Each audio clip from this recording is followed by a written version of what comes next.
წელს, როდესაც გაეროს ქარტიის მე-80 წლისავს აღნიშნავთ, მსოფლიო კვლავ დგას მნიშვნელოვანი გამოწვევების წინაშე. გლობალური ეკონომიკური თუ გეოპოლიტიკური სირთულეების მიუხედავად შეიძლება ითქვას, რომ ჩვენი ქვეყანა წლების განმავლობაში გარდაიქმნა სახელმწიფოდ, რომელიც უკვე არა მხოლოდ დახმარების მიმღები, არამედ სანდო პარტნიორი და მაგალითის მიმცემია. ეს ყოველივე თანმიმდევრულმა რეფორმებმა და ქვეყნის მშვიდობაზე ორიენტირებულმა პოლიტიკამ განაპირობა. უნდა აღინიშნოს, რომ საქართველოს წლებია მდგრადი ეკონომიკური ზრდის ტენდენციას ინარჩუნებს. 2021-24 წლებში საქართველოს მსოფლიოში ერთ-ერთი ყველაზე მაღალი ეკონომიკური ზრდის ტემპი, საშუალოდ 9.8% დააფიქსირა.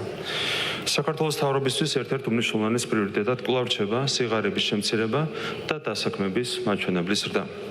2025 წლის მესამე კვარტლის მონაცემებით დღეს ქვეყანაში დაახლოებით 1.400.000 ადამიანია დასაქმებული. სიღარიბე კი 2012 წლის 30%-იან მაჩვენებელთან შედარებით გასული წლის მდგომარეობით ისტორიულ მინიმუმამდე 9.4%-ამდეა შემცირებული.